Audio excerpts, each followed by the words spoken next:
Hello everyone, once again welcome back. Student, आज हम बात करेंगे एनवायरमेंटल साइंस में इकोलॉजी और कुछ शॉर्ट टॉपिक्स, कुछ वेरियस डेफिनेशंस जो आज के इस टॉपिक में हम कवर अप करेंगे। So let's start the topic. Environmental science ecology defined as a scientific study of relationship of living organism with each other and with their environment. ठीक है, तो यहाँ पे अगर मैं बात कर रहा हूँ इकोलॉजी की, तो जो इकोलॉजी है वो क्या है?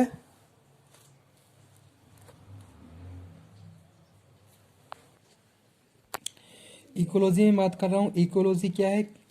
एनी होम, किसी का घर, ठीक है। और लॉजी यानी कि अबाउट स्टडी, यानी कि किसी के शेल्टर को अगर हम स्टडी कर रहे हैं तो उसको हम इकोलॉजी बोलते हैं। तो सेम वही चीज़ यहाँ पे हम डिस्कस कर रहे हैं। कैसे? Ecology is defined as scientific study of relationship of living organism and their environment, यानी कि जो हमारे लिविंग ऑर्गेनिज्म है और उनका एनवायरनमेंट से जो भी इंटर रिलेशन है, यानी कि जो एटमॉस्फेयर है किस तरीके से उस उनके लिविंग प्रोसेस पे इन्फ्लुएंस करता है। तो इन सारी चीज़ों की स्टडी हम बात कर रहे हैं अंडर स्टूडेंट इकोलॉजी। ठीक है, तो वही यहाँ पे कॉन्सेप्ट दिया हुआ है। इकोलॉजी मीन्स एनी होम, किसी भी, जैसे सपोज हम बात कर लेते हैं टाइगर, ठीक है, या फिर हम लाइन की बात कर लेते हैं, हम उसके उनके घर, उसका और उसके घर के बारे में हम स्टडी कर रहे हैं और किस तरीके से आसपास की सराउंडिंग उसके ऊपर और उसके होम के ऊपर इफेक्ट डालती है। ठीक है, तो वो इस एक तरीके से हम एग्जांपल के ज़रिए अंडरस्टैंड कर सकते हैं किसको? इकोलॉजी को।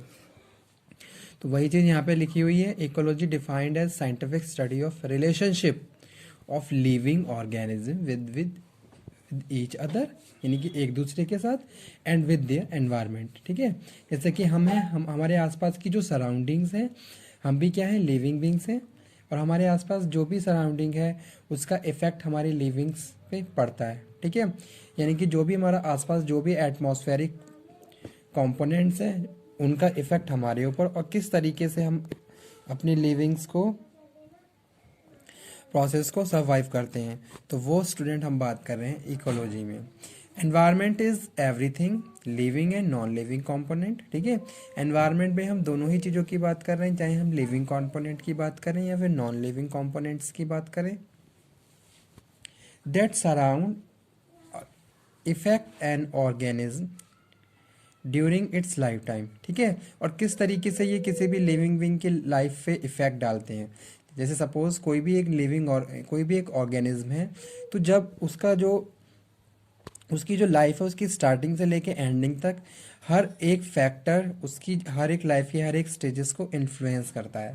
ठीक है, जैसे हम बात करें कि कोई भी एक एनिमल है, ठीक है, उसने क्या लिया, उसका उसका जन्म हुआ, जन्म होने के बाद से लेके जब तक वो अर्थ पे लाइव रहेगा, ठीक है, सरवाइव करेगा, उसकी लाइफ के स्टेजेस को बहुत सारे एटमॉस्फेरिक कंपोनेंट इफेक्ट करेंगे, और वो आपस में भी उसके साथ जो भी लिविंग ऑर्गेनिज्म है उनका भी आपस में क्या है? आपस में इंटर रिलेशन रहेगा। ठीक है, तो वो यहाँ पे हम बात कर रहे हैं environment is everything living and non living component that surround और effect on organism during its lifetime. जैसे कि हम एक पिजन की बात करते हैं, ठीक है, अब वो खाना खा रहा है, खाना क्या है? एक बायोटिक कंपोनेंट है, ठीक है, लेकिन उसका खाना क्या है? एक केज में फंसा हुआ है, तो जो केज क्या है? वो अबायोटिक कंपोनेंट है।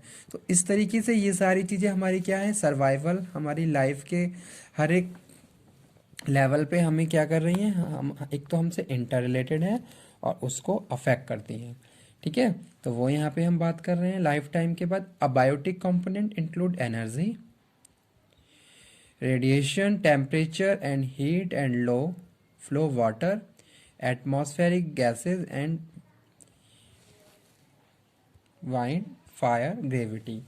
बायोटिक कंपोनेंट में स्टूडेंट हम बात कर रहे हैं, it biotic component include plant, ठीक है, जो भी जितने भी प्लांट्स हैं, या फिर हम एनिमल्स की बात कर रहे हैं, हम मैन की बात कर रहे हैं, पैरासाइट्स की बात कर रहे हैं, सिम्नोबाइट्स की बात कर रहे हैं, डिकम्पोजर्स की बात कर रहे हैं। तो स्टूडेंट ये सारी चीज़ें होती हैं बायोटिक कंपोनेंट। ठीक है, अब यहाँ पे हम जान लेते हैं कि होमोस्टेटिस क्या होता है। तो होमोस्टेटिस क्या है, हमने इकोलॉजी का कॉन्सेप्ट क्लियर किया, इसमें हमने बायोटिक अबायोटिक कंपोनेंट को क्लियर कर लिया, ठीक है। इससे प्रीवियस लेक्चर मैंने आपको ऑर्गेनाइजेशन लेवल ऑफ इकोलॉजी बढ़ा दिया था, जिसमें हमने बात करी थी इंडिविजुअल, कम्युनिटी, ठीक है, वो सारे हमने लेवल डिस्कस किए थे। अब हम डिस्कस कर रहे हैं होमोस्टेटिस क्या है। Homeostasis is the capacity of ecosystem to maintain their state of equilibrium, means regulating their own function process, ठीक है। होमोस्टेटिस क्या है, होमोस्टेटिस एक इरा है, एक स्टेज है जिसमें हम बात कर रहे हैं किसी भी इकोसिस्टम की कि वो कितना किस तरीके से कैपेबल है अपने फंक्शंस को परफॉर्म करने में, ठीक है, एक पर्टिकुलर एनवायरनमेंट में, एक पर्टिकुलर एरिया में। तो उसको हम क्या बोलते हैं, होमोस्टेटिस बोलते हैं। तो वही चीज़ यहाँ पे मेंशन की गई है, homeostasis is the capacity of ecosystem to maintain their state of equilibrium, किस तरीके से वो अपने लाइफ के जो जो भी प्रोसेस है या फिर जो भी उसकी सर्वाइवल है, फूड है, किस तरीके से सारी चीज़ों को एक बैलेंस कर, सेल्फ अपने तरीके से बैलेंस करके सर्वाइव कर सकते हैं। तो वो हम यहाँ स्टूडेंट बात कर रहे हैं एक पर्टिकुलर इकोसिस्टम की। Homeostasis is the capacity of ecosystem to maintain their state of equilibrium, means regulating their own function process, ठीक है, यानी कि regulating their own function process. Second हम बात कर रहे हैं इकोसिस्टम से हमें क्या क्या मिला, इकोलॉजी में हमें क्या क्या मिला है, goods and services provided by ecosystem include provisions of food, fuel, ठीक है, fibre, shelter and building material, purification of air and water and decomposition of waste, ठीक है। तो ये हम बात कर रहे हैं स्टूडेंट।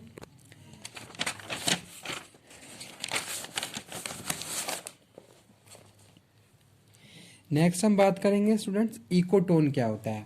तो इकोटोन के बारे में बात करें, ecotone is a zone of junction between two और मोर डाइवर्स इकोसिस्टम, ठीक है। सिंपली मैं आपको बताऊं इकोटोन कहते किसे हैं। अगर हम दो एक से ज़्यादा इको सिस्टम की बात करें, ठीक है, जो आपस में क्या है, जुड़े हुए हैं, जैसे एक पर्टिकुलर एरिया और दूसरा पर्टिकुलर एरिया जहाँ अलग अलग इकोसिस्टम है, ठीक है। अब उनका कुछ पार्ट आपस में क्या है, मिला हुआ है, कॉमन है। तो जो कॉमन पार्ट है स्टूडेंट, उसको हम इकोटोन या फिर जोन ऑफ जंक्शन बोलते हैं। जैसा कि मैंने यहाँ पे एक डायग्राम भी बनाया है और उसमें मैंने आपको दिखाया भी है, ठीक है। ऐसे ये क्या है, ये तीन अलग अलग इकोसिस्टम बने हुए हैं, यहाँ पे मैंने बात की, ठीक है। अब जो जो इकोसिस्टम आपस में कॉमन है, जैसे कि ये एरिया मैंने यहाँ पे दिखा दिया शेडेड करके, तो इसी को हम स्टूडेंट इकोटोन या फिर जोन ऑफ जंक्शंस बोलते हैं। तो इकोटोन क्या होता है, ecotone is a zone of junction between दादी पापा दादी और मम्मी कहाँ गए? तो इकोटोन क्या है, ecotone is a zone of junction between two और मोर डाइवर्स इकोसिस्टम, ठीक है। कैरेक्टरिस्टिक्स क्या होते हैं इसके, कुछ कैरेक्टरिस्टिक्स भी अंडरस्टैंड कर लेते हैं। वेरी नैरो, पहली चीज़, जैसा कि हमने यहाँ दिखाया हुआ है, बहुत ज़्यादा कम ऐसा एरिया है जिसको हम एज अ इकोटोन कह सकते हैं। जोन ऑफ टेंशन है, जोन ऑफ टेंशन इसलिए कह रहे हैं क्योंकि आपस में क्या है, ये चीज़ें यहाँ पे एक दूसरे से मिक्सअप हो रही हैं। जैसे कि यहाँ हमने तीन इकोसिस्टम की बात करी है जो आपस में क्या है, जुड़े हुए हैं, ठीक है। तो यहाँ पे कुछ ऐसी जो एरिया है उसमें चीज़ें आपस में क्या हो रही हैं, एक तरीके से मिली जुली हैं, जिसकी वजह से हम इसको जोन ऑफ टेंशन बोलते हैं। और उसके बाद जो नेक्स्ट लिखा हुआ है इंटरमीडिएट, यानी कि मीडिएटर का काम करते हैं एक पर्टिकुलर एरिया में, तो वो यहाँ पे हम बात कर रहे हैं, ठीक है।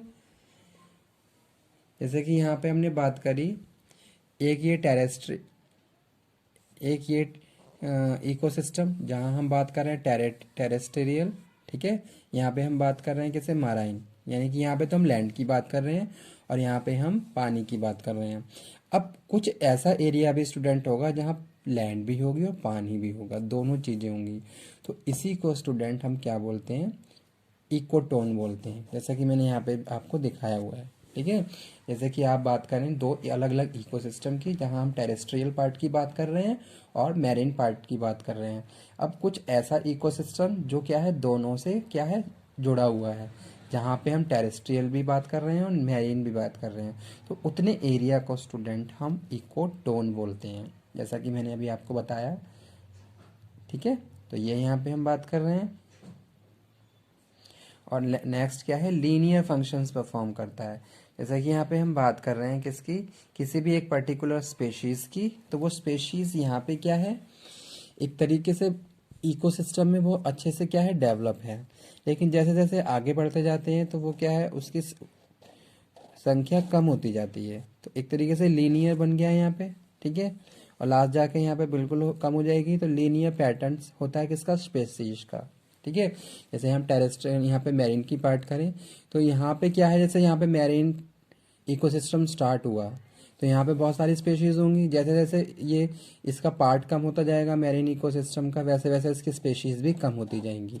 तो इस तरीके से हम इसको अंडरस्टैंड कर सकते हैं किसमें, इकोसिस्टम में।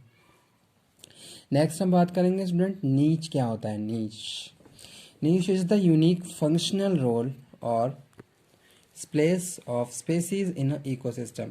किसी भी एक इकोसिस्टम में किसी भी एक स्पेशीज को एक अपने जो फंक्शनल रोल है उनको परफॉर्म करने के लिए हम नीश बोलते हैं। ठीक है, जैसे कि बात करें सम फैक्टर्स, कुछ ऐसे factors species play in ecosystem, जो स्पेशीज इकोसिस्टम में परफॉर्म करती है। जैसे कि हम बात करें कैमल और लॉइन की, तो दोनों को सर्वाइव करने के लिए अलग अलग इकोसिस्टम की ज़रूरत होगी। उनके लिए टेम्परेचर अलग होगा, खाने के लिए भोजन अलग अलग तरीके से चाहिए होगा। तो वो जो उनकी फंक्शनल एक्टिविटीज़ हैं जो उनको परफॉर्म करनी है और अपने सर्वाइवल के लिए उनको करना है, तो उसको हम बोलते हैं स्टूडेंट नीच। ठीक है, तो नीच के कुछ कैरेक्टरिस्टिक्स हैं, हैबिटेट नीच, फूड नीच और फिजिकल और केमिकल नीच। ठीक है, तो हमने बात करी किसकी, आज कुछ टॉपिक्स की। Okay, thank you very much.